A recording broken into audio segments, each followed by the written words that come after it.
Apple কিনে আপনার মাকে দেন। আপনার মা যদি হাত উঠায় বন্দুকের গুলি মিট যাবে, কিন্তু আপনার মায়ের দোয়া কখন আল্লাহ তাআলা ফেরত দিবে না। মা বড় অমূল্য রতন। রাসূলুল্লাহ সাল্লাল্লাহু আলাইহি ওয়াসাল্লামের একজন সাহাবী ছিলেন হযরত আবু বকর, নাম শুনেছেন? হযরত আবু বকর রাদিয়াল্লাহু তাআলা একবার দৌড়াইয়া রাসূলের দরবারে এসে রাসূলের কাছে মাসআলা নেওয়ার জন্য এসেছেন। রাসূল করিম সাল্লাল্লাহু আলাইহি ওয়াসাল্লামকে প্রশ্ন করছেন, ইয়া রাসূলুল্লাহ, আমার মা তো মক্কা থেকে সফর করে মদিনায় এসেছে আমার সাথে সাক্ষাৎ করার জন্য। ওগো রাসূল, ফাআসিলু উম্মি, আমি কি আমার মার সাথে সাক্ষাৎ করতে পারি? ভালো ব্যবহার কি তার সাথে দেখাতে পারি? রাসূল গো, আমার মা হচ্ছেন একজন মুশরিকা, আমার মা হচ্ছেন একজন মুশরিকা, কাফের।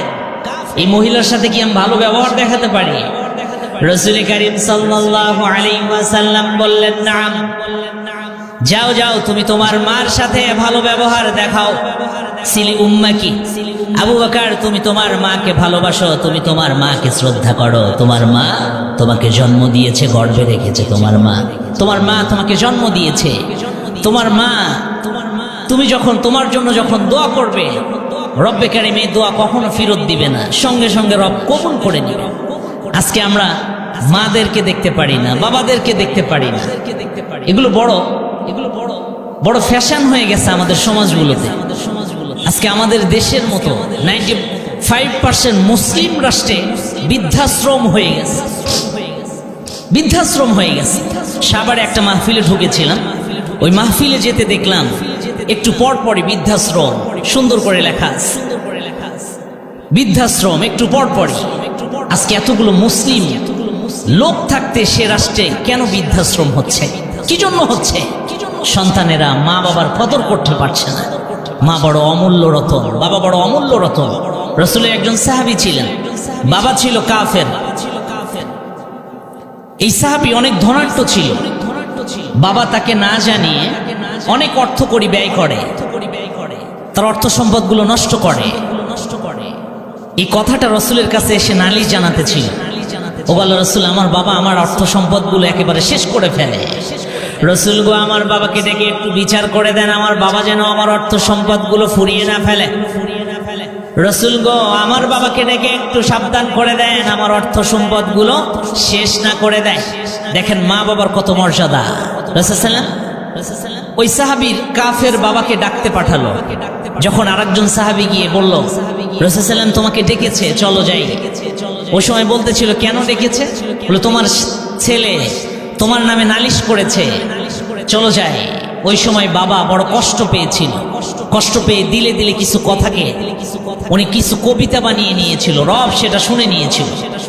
রব্বে কারীম বাবার কবিতাগুলো শুনে ভালো লাগে নাই। রব্বে কারীম জিবরিল আলাইহিস সালামকে পাঠিয়ে দিলেন, যাও যাও মুহাম্মাদের কাছে যাও, মুহাম্মাদের কাছে গিয়ে খবর পাঠিয়ে দাও ততক্ষণ পর্যন্ত যেন এই পিতা পুত্রের বিচার না করে, যতক্ষণ পর্যন্ত বাবার মনের দুঃখ কথাগুলো না জানে, যতক্ষণ পর্যন্ত বাবার মনের কথাগুলো না শুনে নেয়, কবিতাটা না শুনে নেয়, ততক্ষণ পর্যন্ত যেন কখনো এরকমটা না করে যে বিচার কার্য শেষ করে ফেলে। রাসূল করিম সাল্লাল্লাহু আলাইহি ওয়াসাল্লাম সেখানে বসে আছেন। জিবরিল আলাইহিস সালাম এসে রাসূলকে সালাম দিলেন। রাসূল বললেন, কি ব্যাপার, অসময়ে আমার কাছে কেন? জিবরিল বললেন, রব আমাকে পাঠিয়ে দিয়েছেন এই সাহাবীর বাবার বিচার যেন ততক্ষণ পর্যন্ত না করেন যতক্ষণ পর্যন্ত তার বাবার মনের কথাগুলো না শোনেন। তার বাবার মনের কি কথা, এগুলো না শোনা পর্যন্ত কখনো বিচার করবেন না। যখন পিতাটা রাসূলের দরবারে এসে পা ফেলেছে, সঙ্গে সঙ্গে ওই সময় এসে রাসূল সাল্লাল্লাহু আলাইহি ওয়াসাল্লাম বললেন যে তুমি যে তোমার দিলে দিলে কিছু কবিতা আবৃত্তি করে নিয়েছিলা, এই কবিতাগুলো আমাকে শুনিয়ে দাও। সঙ্গে সঙ্গে ওই মুশরিক বাবা বলতেছিল, আশহাদু আন্নাকা লা রাসূলুল্লাহ, আমি সাক্ষী দিচ্ছি আপনি আল্লাহর সত্য নবী। ওগো মুহাম্মদ, আমার দিলের কষ্টগুলো পৃথিবীর কোনো মাখলুক জানে নাই, আমার দিলের কথাগুলো পৃথিবীর কোনো মানুষ জানে নাই। মুহাম্মদ, আপনার রব ঠিকই শুনে নিয়েছে, আপনাকে আবার সেটা জানিয়ে দিয়েছে। মুহাম্মদ, আপনি সত্য, আপনার রব সত্য, আপনি সত্য, আপনার রব সত্য। ওই সময় পিতাকে বলতেছিল, কি কথাগুলো বলেছেন একটু বলেন না। পিতা বলতেছিল যে আমি এই কথাগুলো কবিতাগুলো বানিয়ে নিয়েছিলাম হে সন্তান, তুমি যখন জন্মগ্রহণ করেছিলা সেই দিন তুমি কেঁদেছিলে আর আমরা হেসেছিলাম। এরপর আনন্দ অশ্রু দু চোখ দিয়ে বের হয়েছিল। সন্তান, তোমার জন্য কত রাত্র জেগে বসে থেকেছি শুধু তোমার মুখের একটু হাসি দেখার জন্য। হে সন্তান, তোমাকে সুখে রাখার জন্য কত রোদ বৃষ্টির মধ্যে ভিজে ভিজে তোমাকে সুখে রাখার জন্য পরিশ্রম করেছি। হে সন্তান, তুমি ভালো থাকবে বলে কত মেহনত করেছি, তোমাকে অট্টালিকা কত কিছু বানিয়ে দিয়েছি। হে সন্তান, আজকে যখন আমার হাড্ডি দুর্বল হয়ে গেছে তখন এসে আমার নামে নালিশ করলা। হে সন্তান, তুমি যদি আমাকে বাবা হিসাবে ভালো না বাসো, অন্তত পক্ষে প্রতিবেশী হিসাবে আমাকে ভালোবাসো।